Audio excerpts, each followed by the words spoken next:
هالراجع قنوتل إنه أب قدمي أتي قنو فرادي كقوم تدالي اللهو أتي أب مججايز حالفة هي إدمي نخنانين نفردن بقو سلاز خونة ببز حاتياتي رقدن انقطقطن اللهو جن كنفسي جنا أب مريت تنبري كابهالوخس تنسهي مخنياتهم مريت أب مقابر أيودسون إيو أموت كآد زقبرو ዝዝክሮ የልቦን ኣብ ገሃነሞን ዘመስግኖ የልቦን እሞ ካብ ድቃስ ትምክሕቲ ተንሲእኺ ናብ መደቀሲኺ ብንስሓ ኦ ኣምላኸይ መሓረንን ኣድህነንን እናበልኪ ተማህፀኒ። ስብሃት ለኣብ ወወልድ ወመንፈስ ቅዱስ ኣሜን አሜን። አቡነ ዶክተር ጥጋብ መዋዕል ሰብ ዘይውዳእ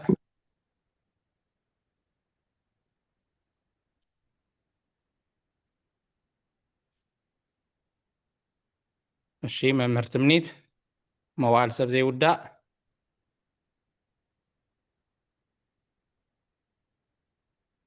እሺ።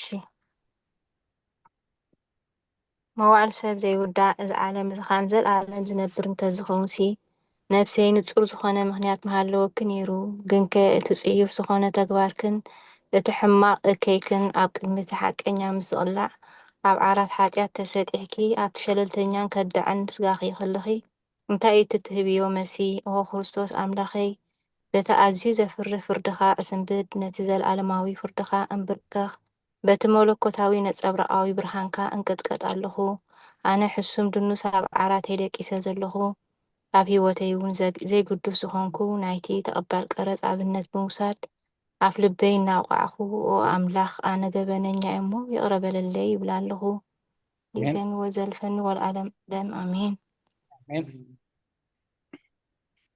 ማማረ ዘነት ኦ ንጽሕቲ ድንግል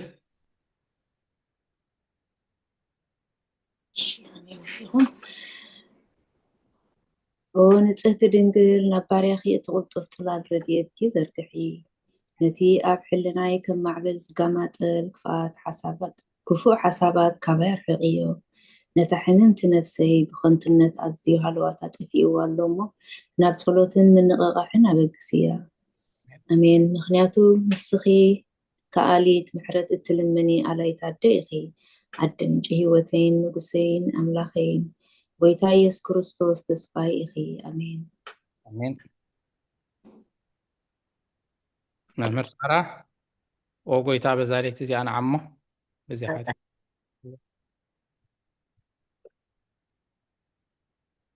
ኦ ጎይታ በዛ ሌት እዚኣ ንዓሞ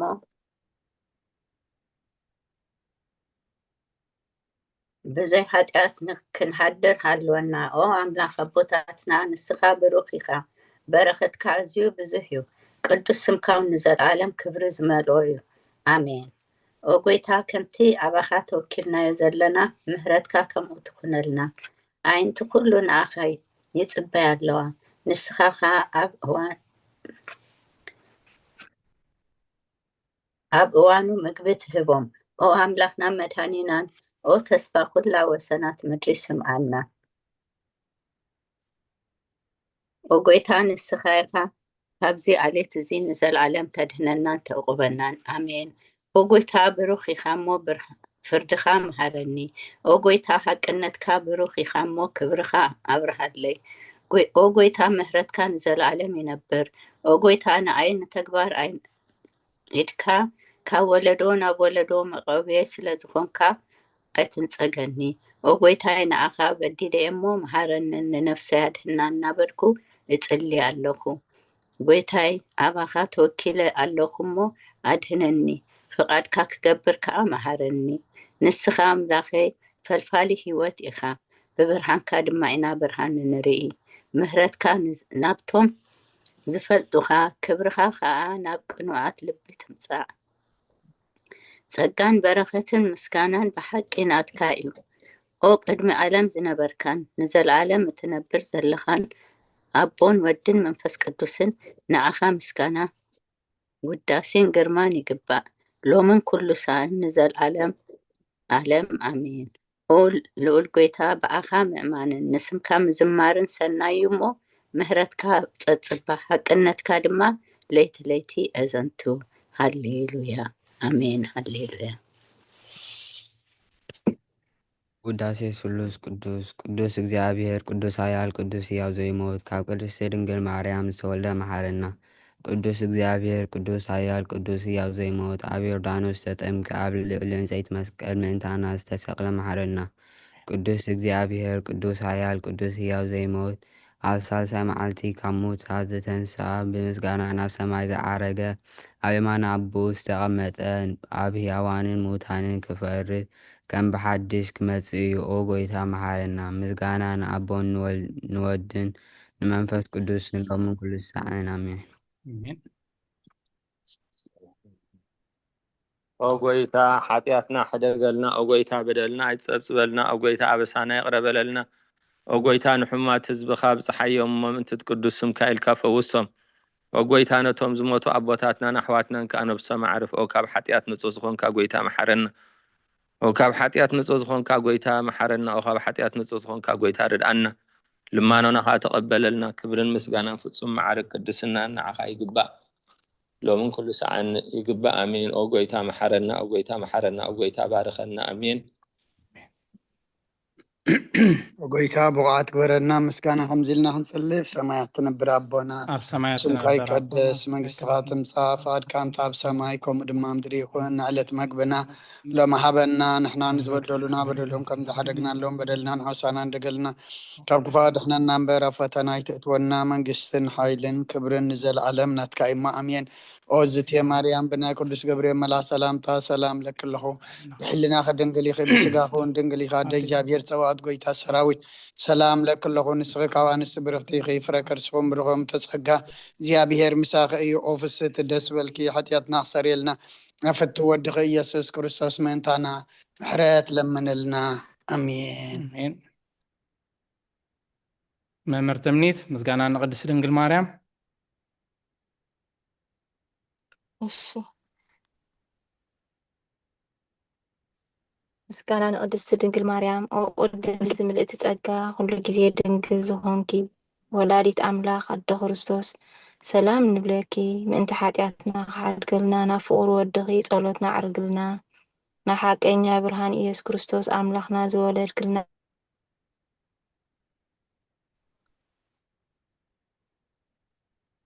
ለምንልና። ኦ ቅድስቲ ድንግል ወላዲት ኣምላኽ ንዘርኢ ሰብ እምንቲ ኣማላዲት ናብ ወድኺ ኢየሱስ ክርስቶስ ብሕድገት ሓጢኣት ትጽግወና ለምንልና። ኦ ናይ ሓቂ ንግስቲ ድንግል ሰላም ንብለኪ። ኦ ንኣማኑኤል ኣምላኽና ዝወለድክልና ኩርዓት ዘርእና ሰላምታ ነቕርበልኪ።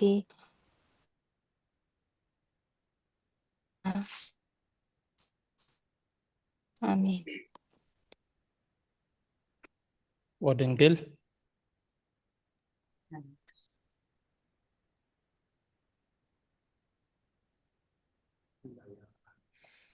ኦ ድንግል ብጎይታና ኢየሱስ ክርስቶስ ዝተኣመነት ኣማላዲት ሓጢኣትና ምእንቲ ሓድገልና ተዘከረና። ተቆሪፃ ድያ ወዲ እኳ እንዳ ይትሰማዕኹምን እንዳ ያሬታ ሰላምታ ነቕርበልኩም ምስ በለት የቅሬታ ማማረ ዘነት ሃይማኖት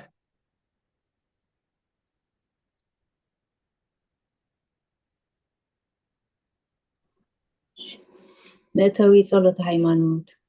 ኦ ኣዲ ሓቀኛ ብርሃን ነኽብረኪ። ኦ ቅድስት ድንግል ወላዲተ ኣምላኽ መድህን ዓለም ስለ ዝወለድክልናን መጺኡኻ ነፍስና ስለ ዘድሓነናን ነመስግነኪ። ኦ ጎይታናን ንጉስናን መድሓኒናን ኢየሱስ ክርስቶስ ክብሪ ንዓኻ ይኹን። ንስኻ ንሃዋርያት ሞገሶም ንሰማዕታት ኣኽሊሎም ንጻድቃናት ዕልልቶም ንቤተ ክርስቲያን ጽንዓት ንሃጣን ሕድገት ብሓደ ብዝመለኮቱ ስሉስ ቅዱስ ነብስር ንሰግደሉ ነኽብሮም ኣሜን ኣሜን። ኦ ጎይታ መሓረና። ኦ ጎይታ መሓረና፣ ኦ ጎይታ መሓረና፣ ኦ ጎይታ ባርኸና ኣሜን ኣሜን።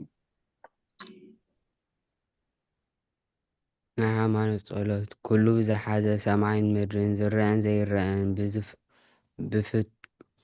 ብዝፈጠረ ብሓደ እግዚኣብሔር ኣብ ንኣምን።